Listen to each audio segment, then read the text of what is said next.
Buenas noches, tardes, profesora y compañeros. El día de hoy les voy a hablar sobre el desarrollo moral según Piaget. Empecemos. Ya, bueno, para empezar, quiero nombrar que Piaget se basó en dos aspectos del razonamiento moral para formular sus teorías: el respeto por las reglas y la idea de justicia en los niños. Con base en las respuestas que los niños daban a sus preguntas, Piaget estableció varias etapas del desarrollo moral. Esta forma de entender el proceso moral lo dividió en autónoma y heterónoma. En una manera más simple, él buscaba entender la moralidad de adentro hacia afuera, como entendimiento del sujeto que luego se expresa en sus actitudes. Piaget explicó que para entender la moralidad del sujeto no solo es necesario ahondar en su discurso principal, que era sobre las investigaciones de la moral de su época, sino que también era definir las estructuras, los patrones, o sea, la lógica que hacía que tengan este pensamiento moral básico en el individuo, en el niño. Primero les voy a hablar sobre la etapa heterónoma, o también llamada por algunos el realismo moral.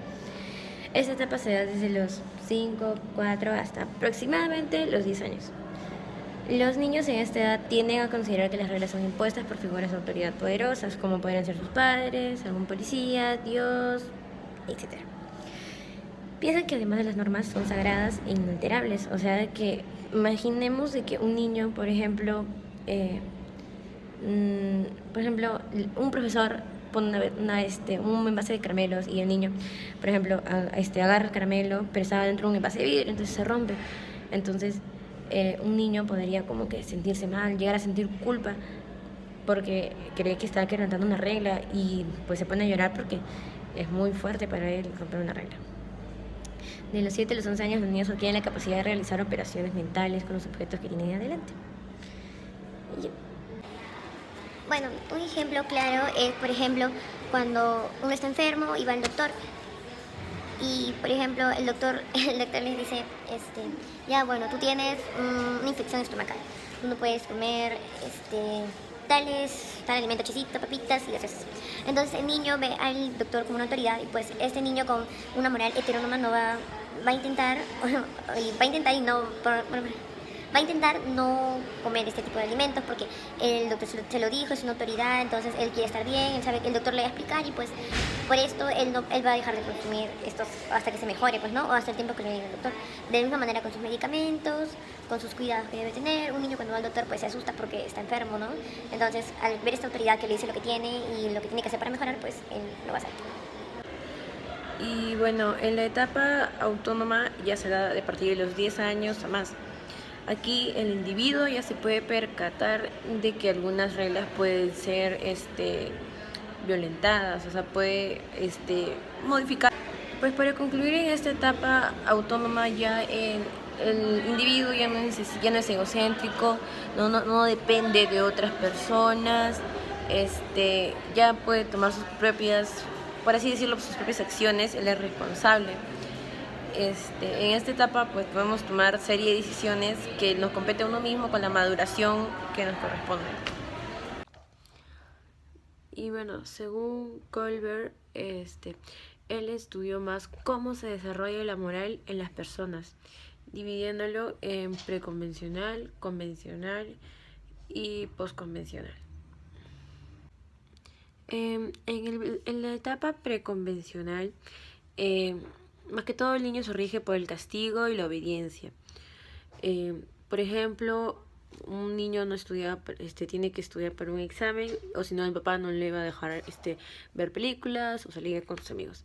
Entonces el niño va a hacer sus trabajos con la finalidad de que pueda hacer su...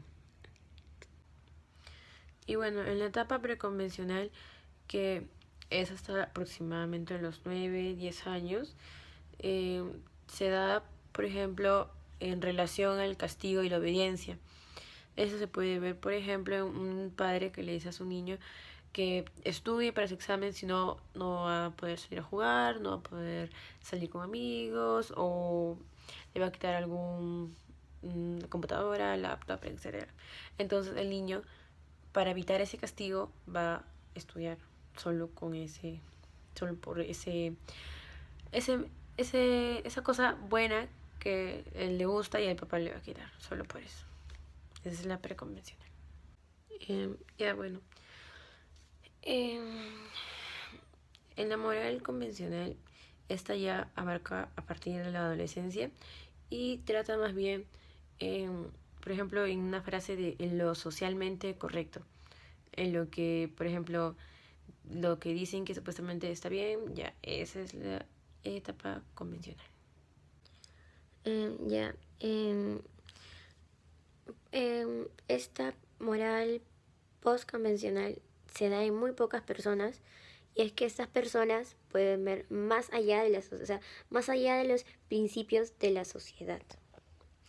Por ejemplo, eso se puede ver evidenciado en el caso del señor Haynes, que decía de que, por ejemplo, él tenía a su esposa, estaba enferma y solo había un lugar donde podía conseguir las pastillas.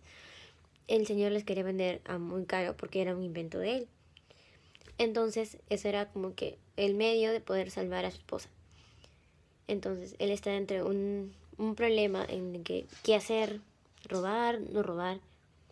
Entonces, ahí es donde se puede ver la moral postconvencional, que ve más allá de lo social, sino ve en relación a varias cosas. Entonces, ¿qué eres tú? ¿Lo robarías? ¿No? Gracias, es todo.